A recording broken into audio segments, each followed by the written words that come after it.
Hello students, आज हम करने वाले हैं चैप्टर नंबर सेकंड यानी कि unit second semester first chemistry, simple bonding theories of molecules, multiple choice questions. First, which of this compound has maximum bond angle. इसमें चार ऑप्शन दिए गए हैं और चारों में से आपको कंपेयर करके सबका बॉन्ड एंगल निकालना है। तो हम देखते हैं BeCl2 का, क्योंकि यही इसका आंसर है। तो हम इसको एक्सप्लेन करूँगी मैं आपको, और आप एग्ज़ाम में जब आप बैठोगे तो आपको चारों का निकाल कर कंपेयर करना होगा। ठीक है, मैं आपको यहाँ पर ट्रिक बता रही हूँ किस तरह करना है। ठीक, देखो BeCl2 है, ठीक है। तो Be का हम एटॉमिक नंबर लिखेंगे, कितना होता है, 4 होता है। तो इसमें ये आप बनाइए 1 2, ठीक है। यहाँ पे 1 और 2 ये इसकी ग्राउंड स्टेट है, ये इसकी ग्राउंड स्टेट है। जब ये एक्साइटेड स्टेट में जंप करेगा तो ये एक इलेक्ट्रॉन यहाँ पे देगा, ठीक। तो फिर ये क्या बन जाएगा, 1 2 1 इसमें और इसमें एक इलेक्ट्रॉन जंप कर गया। तो ये यहाँ पे क्या बन गया, ये बन गया यहाँ पे S और P। तो इसकी हाइब्रिडाइजेशन आ गई sp। तो जब हाइब्रिडाइजेशन आती है तो हम इसकी शेप भी बता सकते हैं, राइट। BE एंड सॉरी इधर तो नहीं हो सकता, Cl then BE then Cl, ठीक है। तो ये लीनियर शेप आ गई। sp की शेप कैसी होती है, लीनियर।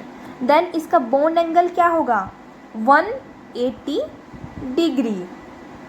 तो इसका मैक्सिमम बॉन्ड एंगल है, इसका आंसर यही है।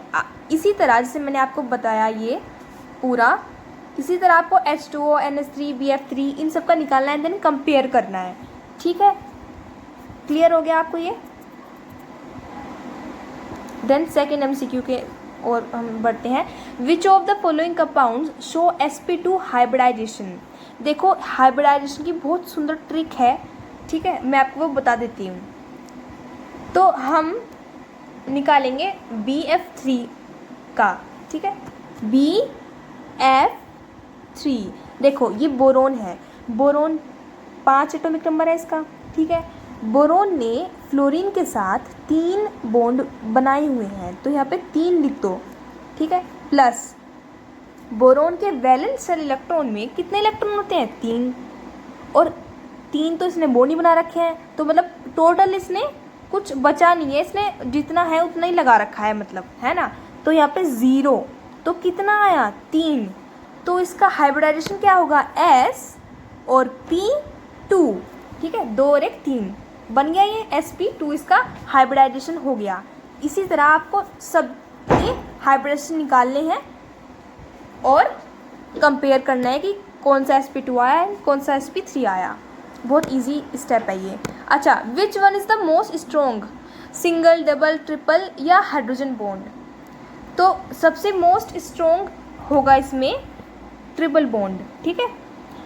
हाइड्रोजन बॉन्ड वीक बॉन्ड में आता है, मॉलिक्यूलर फोर्सेस में आता है।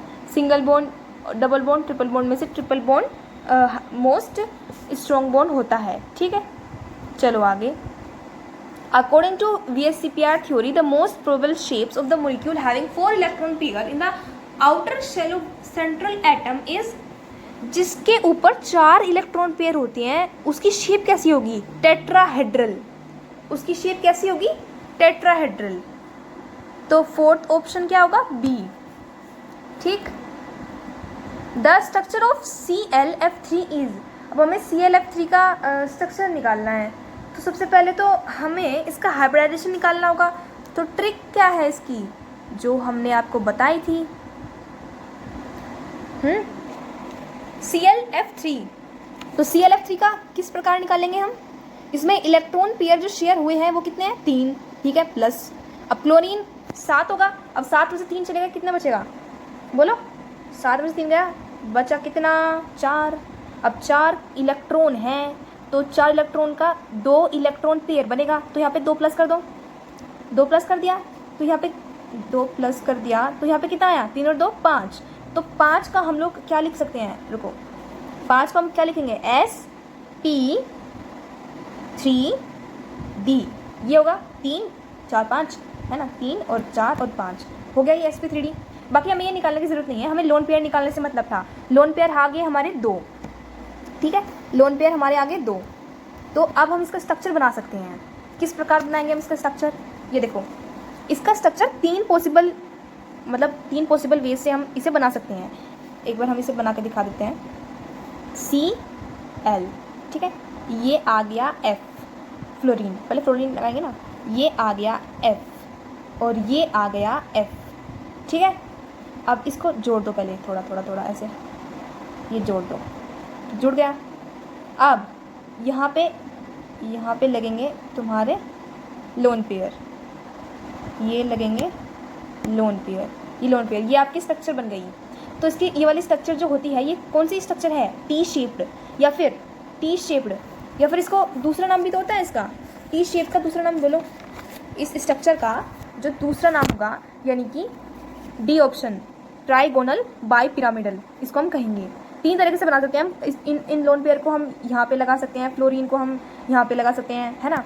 तो 3 पॉसिबल वेज है इसके लगाने के लोन पेयर्स को। एक सेकेंड, हाँ जी, तो इसका आंसर क्या होगा? ट्राइगोनल बाई पिरामिडल, इसी को हम टी शेप्ड भी कहते हैं, ठीक है। तो IF7 में भी हम ऐसे करेंगे। तो आयोडीन और फ्लोरीन के 7 मॉलिक्यूल, ठीक है। तो इसमें 7 प्लस ये आयोडीन कौन से ग्रुप में रहता है? 17 ग्रुप में रहता है, 17 ग्रुप में रहता है ना। तो 7 इसमें होते हैं, तो 0, तो 7 ही बच गया, ठीक है, वैलेंस इलेक्ट्रॉन। तो 7 में क्या होगा? sp3, 3 और 2 4, 5 6 7, यानी कि D3।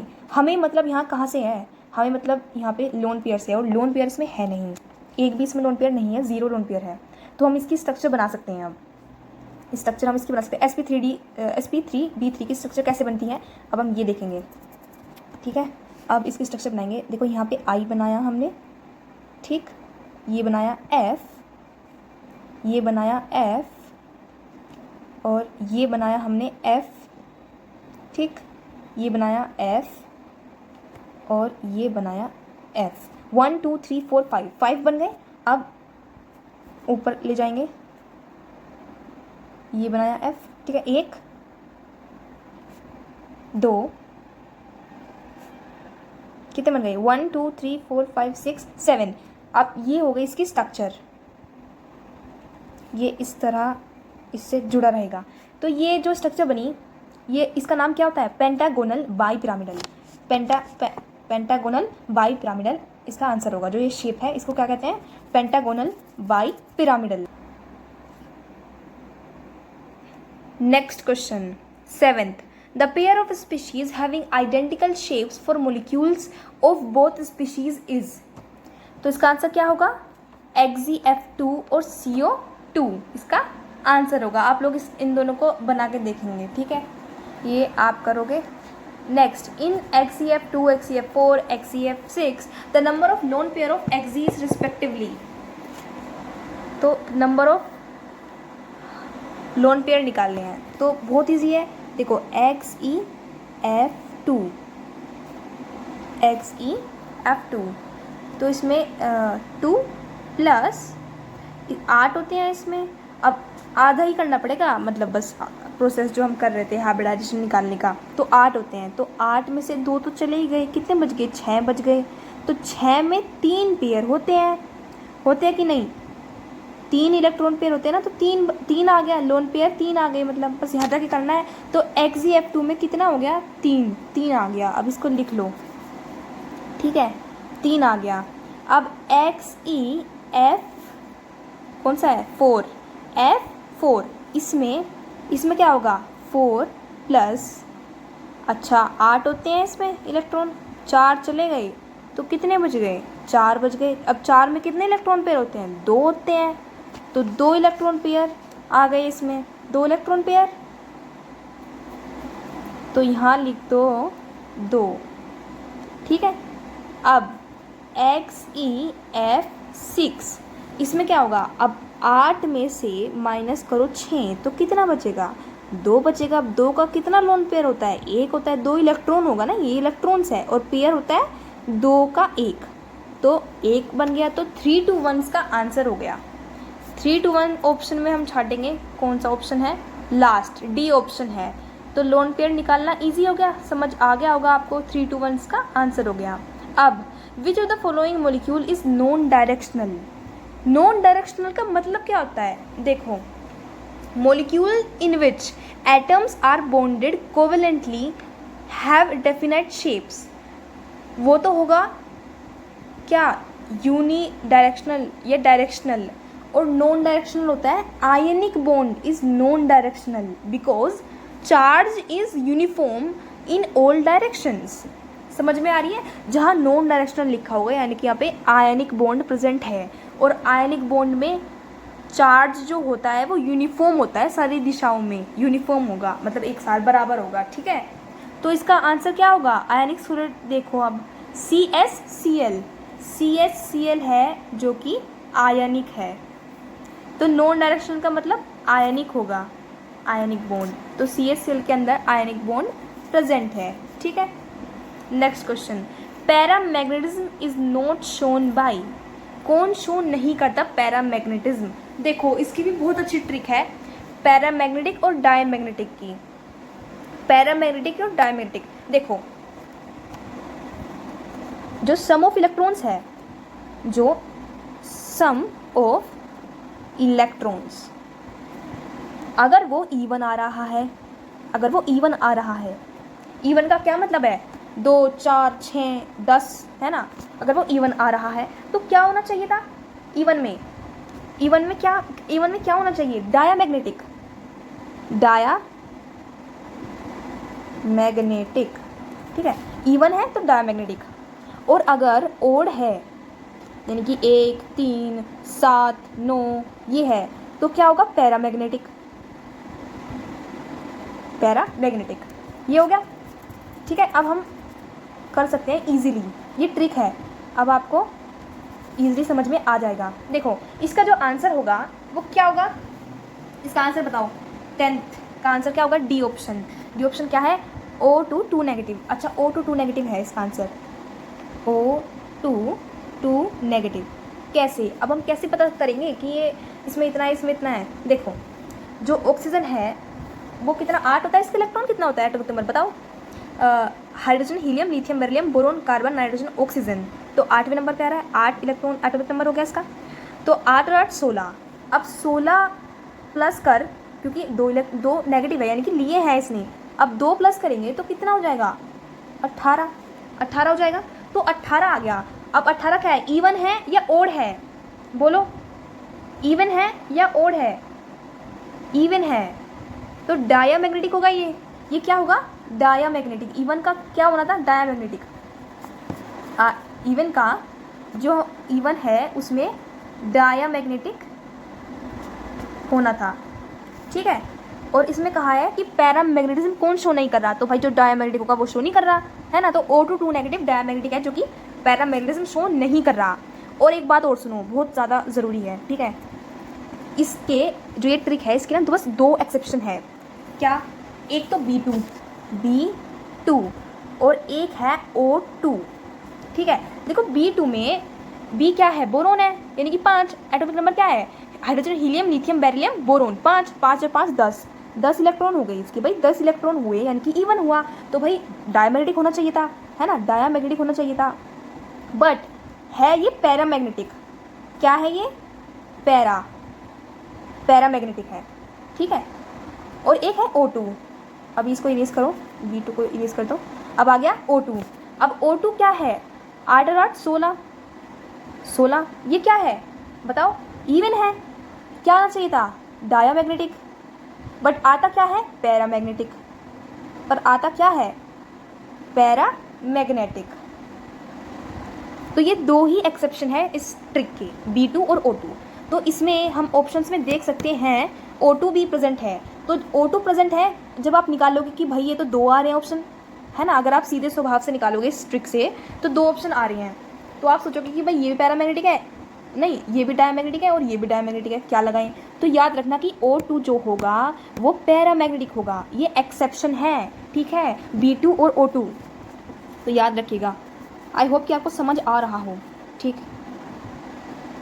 हम इसका H2 पॉजिटिव का भी निकाल सकते हैं, निकालो, H2 पॉजिटिव का निकालो।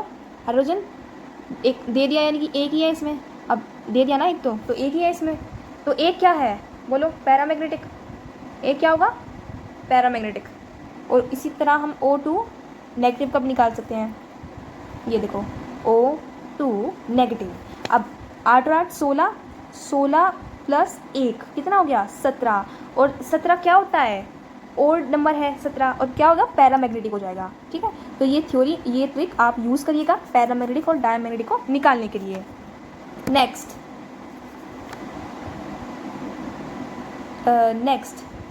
Pick out tetrahedral species from the following. अब हमें पता करना है टेट्राहेड्रल कौन सी स्पीशीज़ है, ठीक है। तो इसमें जो आंसर होगा वो क्या होगा? इसका पहला है BF4 H3O पॉजिटिव, SF4 या NS3। इसका आंसर होगा BF4, यानी कि ऑप्शन नंबर ए। नेगेटिव है इस पर, BF4 नेगेटिव, ये आप निकाल के देख लेंगे, ठीक है, उसी तरह निकलेगा। The molecule which has T shaped structure, हमने ये पढ़ा है टी शेप स्ट्रक्चर ऊपर, ClF3 का टी शेप्ड स्ट्रक्चर होता है, यानी कि इसका हाइब्रिडाइजेशन हमने पढ़ा है ऊपर, और इसका शेप हमने पढ़ा था। हाँ, which of the following exist as dimer. Dimer क्या होता है बोलो? मोनोमर होता है, एक डाइमर होता है। तो डाइमर के रूप में AlCl3 CaCl2 NCl3BF3 कौन सा होगा? AlCl3। जो AlCl3 है वो डाइमर के रूप में एग्जिस्ट कर सकता है, ठीक है। तो आप यानी कि ये Al2 और Cl6 के रूप में एग्जिस्ट कर सकता है, इसका मतलब ये है डाइमर बन गया। ये मोनोमर यूनिट है इसकी, और ये डाइमर की यूनिट है इसकी।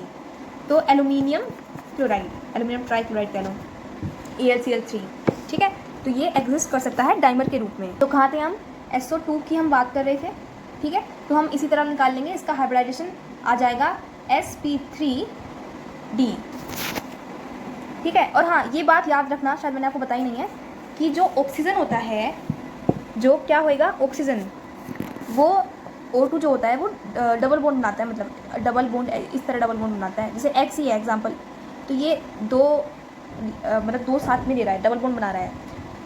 तो एग्जांपल ले लेंगे, XeO3 है, तो देखो 3 प्लस Xe का 8 होता है, अब 8 है, ठीक है। इसमें 3 है, ये 3 पर हम 6 लगाएंगे। इसको क्यों लगाएंगे 6? क्योंकि एक जो ऑक्सीजन है वो डबल बॉन्ड बना रहा है, तो ये 2 इलेक्ट्रॉन की जगह, सॉरी 1 इलेक्ट्रॉन की जगह 2 ले रहा है।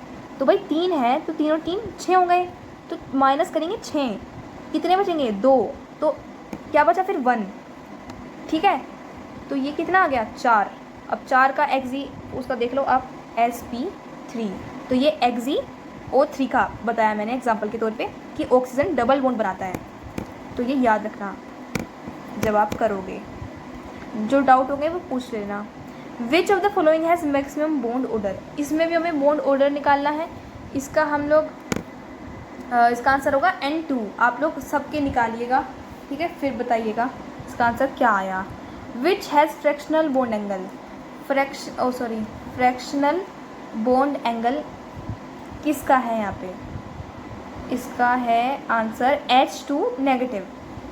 इसका भी आप निकालेंगे एंड बताएंगे। विच of the following is most stable at room temperature, room temperature पे सबसे ज़्यादा स्टेबल कौन होगा? H2, O2 negative, O2 positive या N2? तो रूम टेम्परेचर पे स्टेबल होगा N2, N2 स्टेबल होगा। Of the 3 molecules XeF4, SF4, SiF4 which have tetrahedral structure, हम सबको इन तीनों की निकालनी पड़ेगी हाइब्रिडाइजेशन, एंड उसी से पता लग जाएगा। वैसे इसका आंसर क्या होगा? एक सेकेंड, इसका आंसर होगा ओनली SiF4, ओनली SiF4, ठीक है। अगर तुम लोग कह रहे हो तो हम लोग बताएंगे SiF4, इसका आप लोग निकालो, 4 इसने लिया, प्लस कर दो सिलिकॉन से, ठीक है। इसमें जो वैलेंस इलेक्ट्रॉन है, फिर आपको इसकी हाइब्रिडेशन दिख जाएगी एंड देन उसके हिसाब से आप इसका स्ट्रक्चर ज्योमेट्री बता सकते हैं, ठीक। Next, phosphate of an element X has the formula XPO, the formula of its sulfate will be। अच्छा, फोस्फेट का तो आ गया XPO, तो सल्फेट का क्या आएगा, इसने पूछा है ये, सल्फेट का क्या आएगा। अरे नहीं भाई रुक जाओ, गड़बड़ मत करो, सॉरी। तो फोस्फेट का क्या आएगा, ये होगा X2SO4 whole thrice, A option इसका सही है, ठीक। The number of pi bonds in the structure given below are.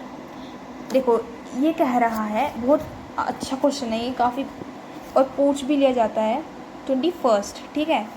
देखो ये कह रहा है कि भाई C डबल बॉन्ड CN2, मतलब सॉरी इसका होल ट्वाइस, एंड यहाँ पे भी CN2 का होल ट्वाइस। इसमें कह रहा है कि डबल बॉन्ड कितने हैं इसमें, है ना, नंबर ऑफ नहीं, पाई बॉन्ड कितने हैं इसमें। अब पाई बॉन्ड देखते हैं हम। सबसे पहले C, अरे भाई कहाँ चला गया, एक सेकेंड। सबसे पहले C और N के बीच में कितने बॉन्ड होते हैं, ट्रिपल।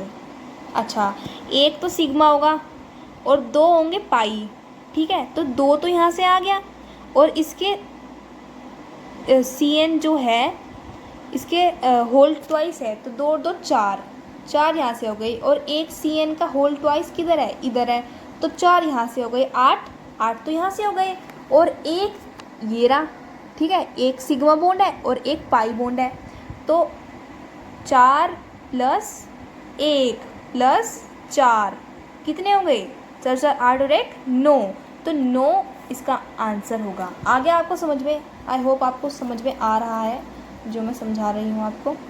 अगर नहीं आ रहा है तो आप प्लीज़ कमेंट कर देना।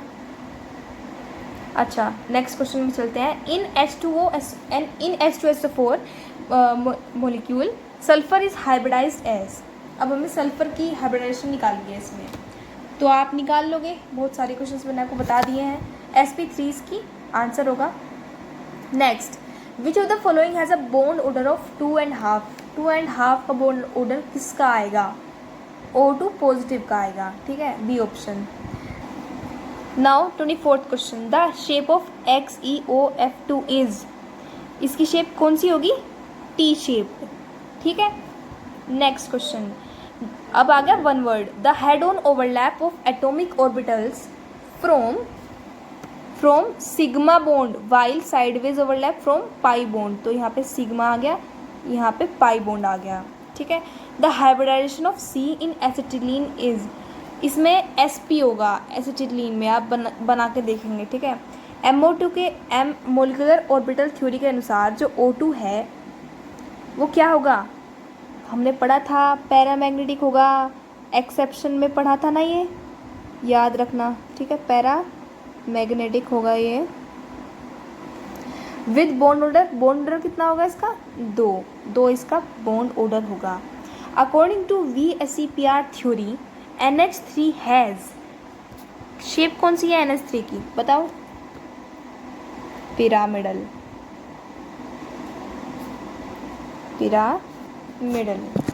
अब BCl5 हैज़, हमने पढ़ा है शायद ये, trigonal bi pyramidal geometry. Trigonal